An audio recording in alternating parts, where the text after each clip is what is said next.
բայց ժողովուրդը տխուր է էլի։ Ինչից է մարդը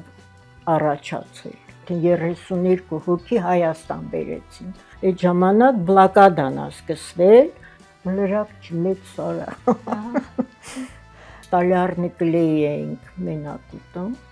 Ու այդ բանը ստացվում է։ Իրան չի լինում, ինչ որ ուժ կա, չէ՞ որ այդտեղի ապրողները ուտելիք էին բերում դեպի գնացքը։ Սենց փողոցով անցնում ես, զգում ես, որ մտքերի հետևից ընկած է մարդը։ Հատկապես Խիմկով, որ պարատերելնում, առաջ շարքերում գնում էր միշտ խիմկամբինատը։ Ես չեմ հաշվում, պարզապես քեզ եմ ասում, Հովսեփ Օրբելին է իմ անունը դրել։ Ինձ դուր է գալիս, որ տան տղամարդը ներս մտավ, մի քիչ գաստանա, էլի։ Դե գիտեք, ինձ թվում է, որ ուրիշ պլանետաների վրա սկսել են զբաղվել, մեր շենքի երեխաներին հավաքում էի, փողոցում ընկնում էին, եթե այդ մարդը ընկավ, էլ չէին բարձրացնում, գիտեին, որ արդեն սովից է մահացել։ Ինձ գրկեցին դուրս թռան մարդիկ ու բաժանում են ռուսա, վրացիա, թուրքա, հայա, 2 լաբորատորիայի վարիչ եմ եղել։ Ես մի քիչ մոտեցա ու ժողովուրդը ժպտալով իրար հետ խոսում։ Նախ շնորհակալ եմ, որ մեզ հյուրընկալեցիք, այսպես դժվար, բայց իրար հասանք, գտանք։ Շատ ուրախ եմ ձեր գալով։ Ձեր անունը շատ հետաքրքիր է։ Հենրիետա թե Գենրիետա։ Գենրիետա։ Կարլ Մարքսի մոր անունն է։ Հովսեփ Օրբելին է իմ անունը դրել։ Իմ պապաս Լենինգրադ սովորել է այնտեղ։ Վաստոկավեդ է եղել։ Արևելագետ։ Հովսեփ Օրբելին 3 հայ ասպիրանտ ուներ։ Ռուսներ էլ կային, բայց իր այդ խմբում 3-ն էին, որից մեկը հայրիկս էր։ Երբ որ ես ծնվում եմ, իրանք գալիս են հիվանդանոց ու Հովսեփ Օրբելին ասում է, ես ուզում եմ, որ անունը Գենրիետա ասնի։ Ну, Գենրիետա։ Դուք գոհ եք ձեր անունից։ Ես այնքան եմ գոհ, որ դասի ժամանակ, որ ինձ դաս պետք է հարցնեին, իմ դասատուն ասում էր, վեր կաց անունը տասա ու արի դասդ պատա, էլ հայրդ անուն չի գտել որտե։ Ձեր անունով թորնիկ ունեք։ Իմ անունով չէ, քաղաքում չգիտեմ էլի կա Գենրիետա թե չէ, չեմ հետաքրքրվել, բայց ռետկ է էլի անունը։ Իսկ այդ ժամանակ, որին արդեն վերջացնում էր հայրիկս, պաշտպանում էր ասպիրանտուրան, այդ ժամանակ բլոկադան է սկսվել ու հայրիկիս տարել են պաշտպանության։ Իսկ կանայք եւ երեխաները եւ ծայրերը մնացել էին բլոկադայում Լենինգրադում։ Բայց քանի որ շրջապատված ենք, ոչ մի ուտելիք կամ բան այդ քաղաքը չէր մտնում։ Սովի էին մատնում, հետո գաղտնի ճանապարհ через Ладерское озеро ժителներին դուրս էին բերում։ Ու այդպես մեզ դուրս բերեցին, նշանակեցին ամենին մի քաղաք։ Ես ընկա Հայաստան, քանի որ հայրիկս Կիրովականից էր։ Դրանից հետո նոր բլոկադան, որ արդեն բացվեց, հայրիկս եկավ, հիվանդ էր արդեն։ Դուք քանի տարեկան էիք այդ ժամանակ։ 4 տարեկան, 6 ամսական էի։ Հիշում եք այդ ծանր տարիները։ Ես մենակ հիշում եմ, որ բոմբը ընկավ մեր շենքի վրա, ինձ գրկեցին դուրս թռան մարդիկ, ուտելիք բան չկար։ Ստալյարնի կլեի էինք մենակ ուտում։ Ու մի փոքր կտոր էին տալիս, որ կարողանաս քայլել, որտեղ մեծահասակները ուժասպառ էին եղած, փողոցում ընկնում էին, եթե այդ մարդը ընկավ, էլ չէին բարձրացնում, գիտեին, որ արդեն սովից է մահացել։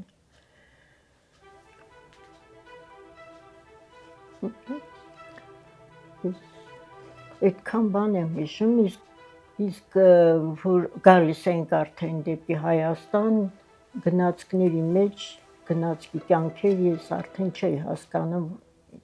որ կուպենային չա, հիվանդես չէ, մենակ դիմավորողները, որտեղ գնաց կկանգներ, այդտեղի ապրողները ուտելիք էին բերում դեպի գնացքը։ Լիքը ուտելիք, հետո այդտեղ հաղորդեցին, որ բժիշկ եկավ, չթույլատրեցին ուտենք, որովհետև արդեն իստաշյոննի էինք, էլի մենք ասեցին, հա, աղիների ոլորում կստանաք բանդեզդեն, այդտեղ բժիշկ եկավ ու պորցա բաժաններ, որ ուտելիք քիչ ուտենք։ Տիկին Գենետա, այդ դժվարությունները հենց վաղ մանկությունից ձեր աշխարհայացքը փոխել են, կյանքի հանդեպ վերաբերմունքը փոխել են, ամբողջ կյանքը ձևավորելիս։ Որ ինձ արդեն Հայաստան բերեցին, տատիկս ու պապիկս բերեցին Սպիտակ, այդ ժողովրդին 32 հոգի Հայաստան բերեցին։ Տատիկս ու պապիկս եկան այդտեղից ինձ բերեցին, իրանք արդեն կով ունեին, ոչխար ունեին, ես այդ դժվարությունը չեմ տեսել, էլի, մենակ հիշում եմ, որ այդ կլեյը ես կերել եմ ու ինձ մորաքույրս բժիշկեր եկավ, ստամոքսս լվացին, չգիտեմ ինչ արեցին, միայն այդ դրվածքն եմ հիշում։ Հետո երբ Լենինգրադ հետ գնացիք Պետերբուրգ։ Ինստիտուտը ավարտել էի նոր։ Այնտեղ կանչեցին ստրիչը, այդտեղ հանդիպում ունեցանք, էլի հարցեր տվեցին, ոնց է այդ դժվարությունը տարել բանդեզդեն, իրանց հետաքրքիր էր։ Չնայած իրանք գիտեին ինչավ նոն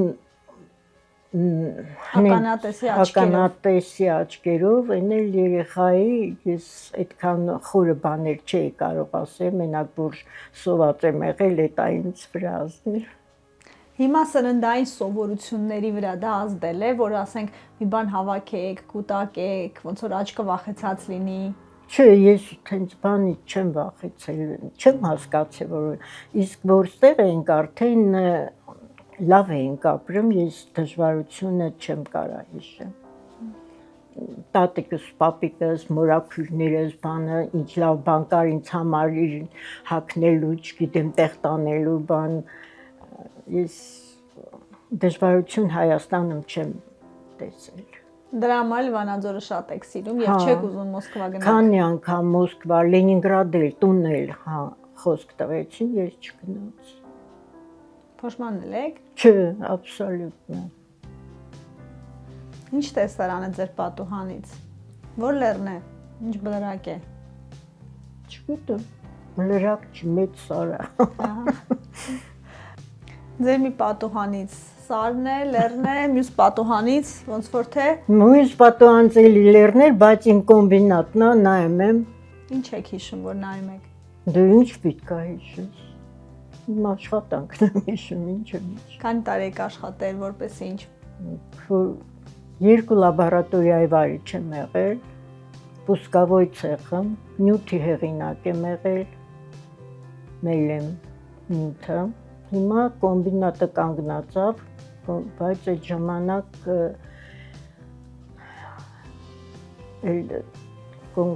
կանգնեցրին կոմբինատը, Ռուսաստանը արդեն չէր կարողանում Հայաստանին մատակարել, հա։ Որ թվականին։ Որ թվականին արդեն։ Երկրաշարժից հետո։ Ձեր առօրյան այսօր ոնց է անցնում։ Գնում եմ Արցախ պուրակը, երեխաների այդ երկրաշարժի ժամանակ ես երեխաներին գնացի դպրոցներ, մի քանի դպրոց գնացի,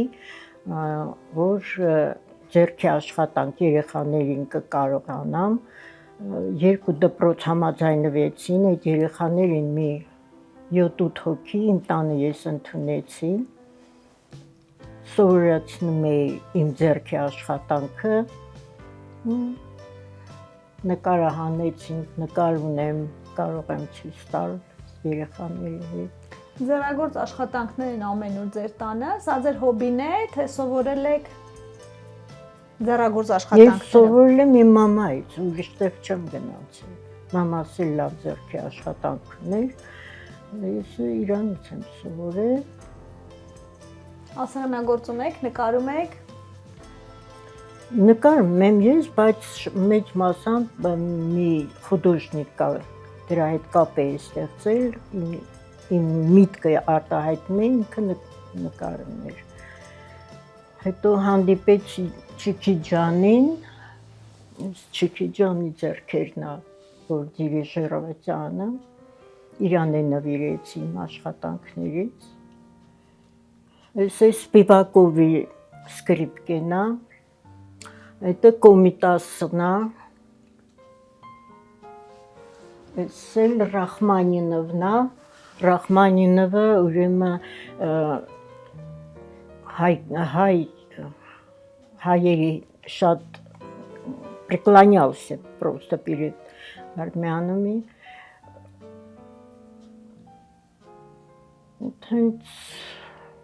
Երաժշտությունը սիրում եք։ Ես գնացել եմ երաժշտական դպրոց եմ գնացել։ Կսարթունյանն էր մեր դիրեկտորը, պոլիտեխնիկ ընդունվեցի, քիմիական ֆակուլտետ, այդտեղից էլ գնացի խիմկոմբինատ, արդեն խիմկոմբինատում ինձ ընդունեցին երկու լաբորատորիայի վարիչ։ Քանի տարի եք աշխատել քիմիական կոմբինատում։ 35 տարի։ Դուք ձեր տարիքի մասին հարցին պատասխանում եք, այս հաղորդման շրջանակում ես հաճախ հարցնում եմ, ստիպված եմ լինում հարցնել։ Քանի տարեկան եք։ Հիմա? Այո։ 84։ Բայց ասել եք 60-ից հետո չեք հաշվում։ Ես չեմ հաշվում, պարզապես քեզ եմ ասում, ով հարցնում է, ասում եմ, ես չեմ 60-ից հետո ես ոչինչ չեմ կարող ասեմ, որովհետև շատ բատ ա եղել։ Աշխատանքի չես գնում, ուտելիքը դուրս չի գալի, մարդիկ մեկը մյուսի դեմ անտարբեր, մենակ ուտելիքի մասին են մտածում, մի քիչ սպայկա չկա ժողովրդի մեջ, վախեցած են, թե ղեկավար չկա, չգիտեմ, ժողովուրդը ոնց ու անտերության մատնված է։ 80-ից հետո մարդուն ինչ է պետք երջանիկ լինելու համար։ Խաղաղություն է պետք ու աշխատանք։ Ուրիշ ոչ մի բան։ Դուք ուզում եք աշխատել։ Հա, եթե ոտը վրես, ձեռը վրես, չեմ ուզում աշխատել։ Բայց հիմա զբաղվածություն ունեք, չէ՞։ Հա, վետերաններ եմ ընդեղ, ուրեմն առաջ պատերազմի վետերաններն էին, գալիս էին, այդտեղ ամենքը շախմատ են խաղում, նարդ են խաղում, հարցեր կային, քաղաքապետարան էին գնում, հարցեր էին լուծում, հետո փչացան, դրանից հետո արդեն աշխատանքի վետերանները, հիմա էլ որ վիճակը քան գնում է ծանրանում է, այդքան չեն գալիս մարդիկ։ Կյանքի իմաստը որտեղ փնտրենք Տիկին Գենրիետա։ Կյանքի մասը պետք է իմանան, որ երկրագնդի վրա մենակ այս մասում է, որ մարդկություն կա։ Իսկ եթե մարդկություն կա, պետք է փնտրել ուրիշ մոլորակների վրա, որը չեն կարող գտնել, որ ուրիշ մոլորակի վրա նապադոբի մեզ մարդ կա։ Ինձ դա է հիմա շատ հետաքրքիր, որ նմանակ ունենք, թե չունենք։ Ամբողջ օրը տելևիզորը քանդում եմ, որ գտնեմ ինչ-որ մի մոլորակի վրա կյանք կա։ Հեռուստացույց եք նայում, YouTube-ն եք նայում, որտեղից է ձեր ինֆորմացիայի աղբյուրը, որն է, ռադիոն եք լսում։ Ռադիո, տելևիզոր, ձերքիս, հեռախոսները։ Ձեր կյանքը ո՞նց է անցնում։ Ո՞նց է ձեր զբաղմունքը, հոբին։ Դե արդեն որ գնում եմ այդ մեր ակումբը վետերանների տեղ եմ կանցկացնում, փողոց մելով հանդիպում է, բոլորը բազելով գալիս են այդտեղ լիցքաթափվելու, բան իմանալու, մենակ բողոքներ ուղղակի արդեն ես ինքս վատ եմ զգում, որ իմ դեմին չեմ կարողանում օգնեմ, բայց բոլորս վատ վիճակի են։ Նյութական կարիքներ ունի այսօր տարեց մարդը մեր երկրում։ Սոցիալական։ Սոցիալական, որ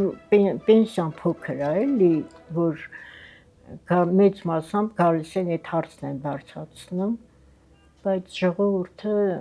տխուր է, էլի, ցինց փողոցով անցնում ես, զգում ես, որ մտքերի հետևից ընկած է մարդը։ իրան ոչինչ արդեն չի հետաքրքրում, բայց ինչի պետությունը մի քիչ թույլ է այդ կողմից, ինքն էլ ոնց որ խանգարվել է էլի դրությունը, ժողովուրդը իրանք չհավատում, նրանք ժողովրդին չեն հավատում, այդ տրեյնինգ կա, բա հարցը չի լուծվում։ Որ ժամանակը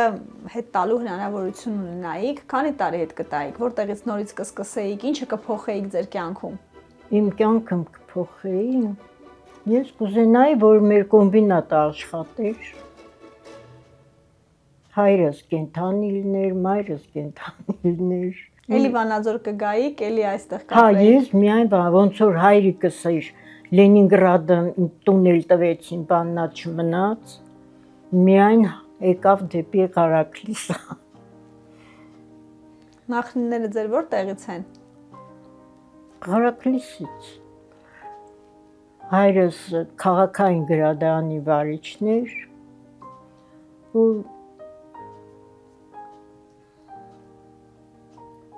Մանկության լավ հուշեր ունեք։ Մանկության հուշերը լավն են։ հա, ես գիմնաստիկայի եմ գնացել, զբաղված եմ եղել, իմ детствն զբաղված ա եղել, ես ազատ չեմ եղել։ Երաժշտական դպրոց, գիմնաստիկա, հետո չգիտեմ։ Եկեք այնտեղ քաղաքը, որ նայում եք, շատ է փոխվել, կա բան, որ այնքան է փոխվել, որ դուք կուզենաք հիմա մեզ, որ չենք տեսել, դա պատմեք։ Դե այնքան է փոխվել, որ շնչո քաղաքը, որ գործաններ աշխատում էին, երևում էր, որ քաղաքը շնչում է։ Իսկ հիմա որ դուրս ես գալի, համ ժողովուրդն է տխուր, համ էլ աշխատանք չկա, ժողովուրդը ոնց որ դենքցած ելնեն։ Իսկ փոքր քաղաքները բանը ավելի շատ են զգում այդ դրությունը, էլի ես մի քիչ հայերեն լավ չեմ խոսում, բայց Լավ էլ խոսում եք։ Վանաձորը առաջադեմ քաղաք է։ առաջադեմ էր իր գործարաններով, հատկապես խիմքով, որ պարատ էր ելնում, առաջ շարքերում գնում էր միշտ խիմկոմբինատը։ Հետո Ռուսաստանից շատ էին գալիս, մեծ շփումը Ռուսաստանի հետ էր, իսկ երբ որ պրոֆեսոր դոկտորները գալիս էին մեր կոմբինատը, իրանք նյութեր էին էլի տեղ բերում, մենք ստուգում էինք, իրանք էլ ընդունում էին, որ մենք ստացել ենք այդ նյութը բան, ասում են, вы очень хорошо живете, вы очень хорошо живете։ Ինչ նկատի ունեին։ Ուտելիքը, բնությունը։ Ուտելիքն էլ էր իրանց դուր գալիս, ժողովուրդն էլ էր էլի իրանց լավը։ Ընդհանրապես հայ ժողովուրդը ուրիշ տեղից եկած մարդուն լավ է ընդունում, ոչ թե զարմանքով ասում է, էսով է, ինչի է եկել, կամ որ մի բան հարցնում են, աշխատում են, տանեն, տեղ հասցնեն։ Մեր ես Կիրովական ժողովրդից զգում եմ էլի, այդ ուրիշ տեղը չգիտեմ, բայց մերում տանում տեղ են հասցնում։ Այն ժամանակ արժեքները ուրիշ էին, խորհրդային տարիներին։ Հիմա շատ բան է փոխվել։ Ամենաշատը ձեզ ինչը դուր չի գալիս։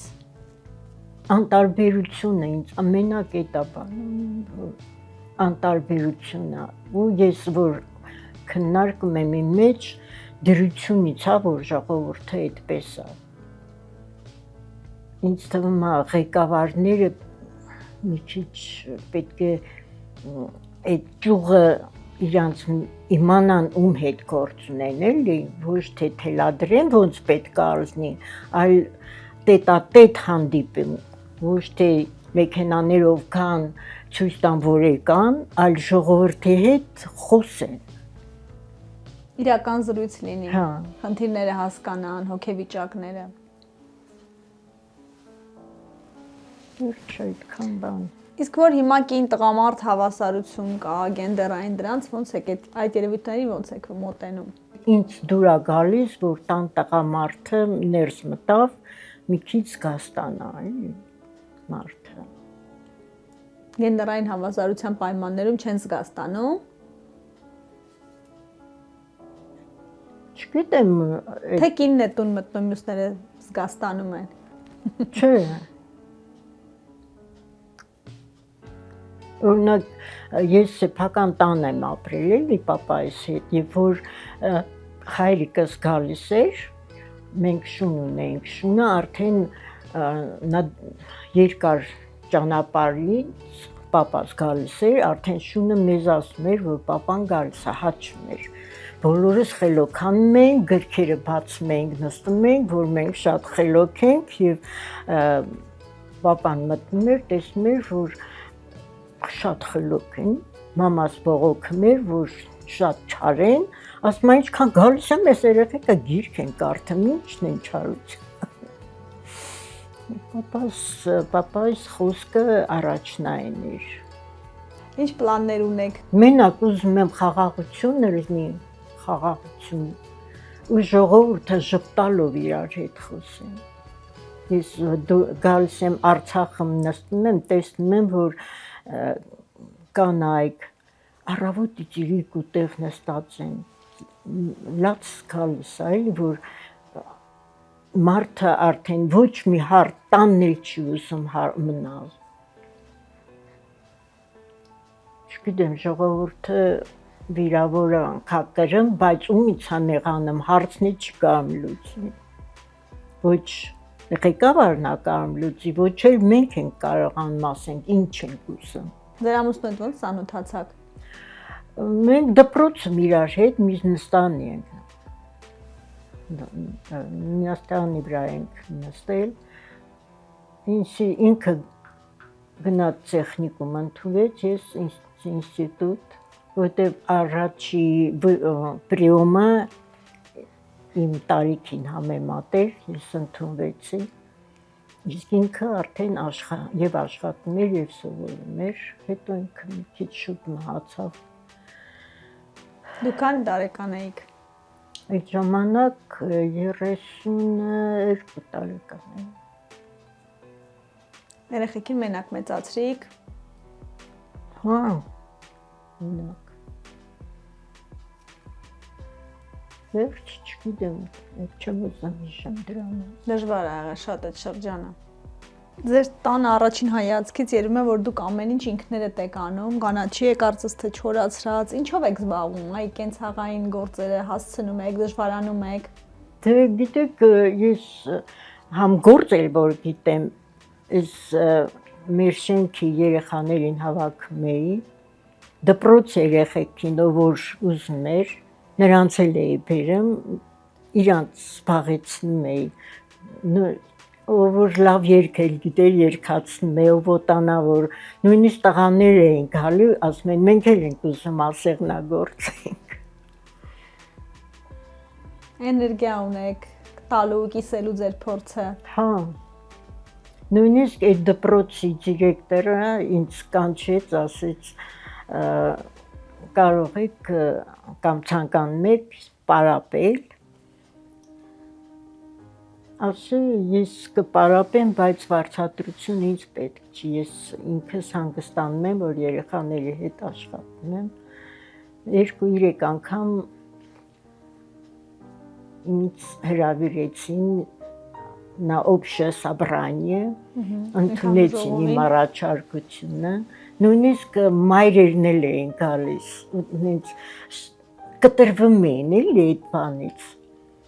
ու նենց երեխա կար, որ իր մորից լավ էր գործում, քանց թե համ շուղերով էի սովորեցնում, համ էլ ասեղով։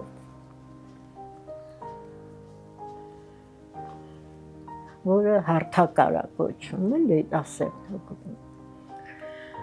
Վերջ այդքան բան բալի։ Իսկ ձեր թորնիկների հետ ոնց են հարաբերությունները, կարոտում եք։ Հա բա ոնց, սա որ առավոտը զանգում են, իրիկունը զանգում են, նենց որ в центре внимания, էլի։ Մենակություն չեք զգում, դուք խաղաղ ձեր Հա, անկյունը։ հարևաններս շատ լավ հարևաններ են, իրանք երեխաները, նրանց էլ եմ սովորացնում, իրանք էլ են գալիս, արտասանում են, բան ինձ էլ իրանք են զբաղվում։ Փոփում ուրախացնում։ Երկրաշարժի տարիների հիշում եք, դուք էլ էս բարձրահարկում եք, էս վերջին հարկում։ Հա, հա։ Դե շենքը կանգուն է մնացել, պարկասը։ Մեր շենքը կանգուն մնաց։ Ամուսինս այդ ժամանակ էս երեխաները փոքր էին էլի, գրկից իջանք ներքև, 9 հարկ։ 9 հարկ, որտեվ հենց էր շարժվում, որ 9-րդ հարկը ավելի էր էլի զգացնել տալիս։ Հիմա ինչի քիմիկ չեն դառնում, էդ էլ ասեք։ Թափուր տեղեր Առաջ սա քիմիկների ֆակուլտետում։ քաղաք էր։ Հիմա քիմիական ֆակուլտետում թափուր են մնում տեղերը։ Հա։ Ինչու։ Դե գիտեք, ինձ թվում է, որ ուրիշ պլանետաների վրա սկսել են զբաղվել, փնտրել, մարդ են փնտրում։ Բոլորը այդ ուժով են էլի աշխատում։ Արհեստական բանականության թեմայով նկատի ունեք։ Դե որ ռոբոտներն են։ Դե ռոբոտները բանը, բայց ավելի շատ հետաքրքրվում են ուրիշ մոլորակների վրա կյանք կա թե չէ։ Բոլորի այդ հետաքրքրությունը դանա նմանակը ունենք թե չունենք։ Ինձ էլ է հետաքրքիր։ Բայց ոչ մի մոլորակում Վանաձոր չկա, Տիկին Գենրիետա։ Ոչ մի մոլորակում Վանաձոր չի լինի։ Չի, Երևան էլ չի լինի։ Մենակ ինձ այն զարմանք, որ եթե հասկանում են, որ այս մոլորակի վրա կյանք կա ու իրար դեմ են դուրս գա, ինձ դա շատ հետաքրքիր։ Ու բաժանում են ռուսա, վրացիա, թուրքա, հայա։ Դուք լա հետաքրքրվեք ոնց է, որ մենք կանք, իրար օգնենք, որ կանք, բայց ազգությունը ինձ հետաքրքիր չի։ Դա պարզապես բաժանվել են, որ մեկը մյուսից տարբեր են, չգիտես ինչ անեն, բայց ինձ մոլորակի վրի մարդն է հետաքրքիր, ընդհանուր։ Որ գոնե խաղաղություն լինի։ Ամենաառաջ ինձ ձևի է, հո այս ձևի չենք, մենք հղկվել ենք, չէ, հիմա։ Բայց ամենաառաջ ինչից է մարդը առաջացել։ Ոնց է, որ ասում են, սա մարդ է, սա կենդանի է։ Ինձ դա հետաքրքիր։ Ես մի քիչ մոտեցա, որ մի կենդանի կա, դա որ հղիած է լա, այդ կենդանուց ջուտ է դուրս եկել։ Այդ ջուտը տարբերվել է, օրինակ, բոլոր կենդանիներից ու կամանց հղկվելով Աստծուն հավատում եք։ Չեմ կարող ասեմ, որ չեմ հավատում, որովհետև դեռ չգտան էլի, որ մի բանը չեն գտնում ու այդ բանը ստացվում է, իրան չի լինում, ինչ որ ուժ կա, չէ՞ որ, իսկ այդ ուժը, որ իրանք չեն կամ բացատրեն, ասում են Աստված։ Հիմա այդ ուժը չեն գտել այդ մարդիկ։ Տիեզերք կամ Տիեզերք, обширное понятие տիեզերքը։ Բայց կյանք, եթե ուզում ես ասես,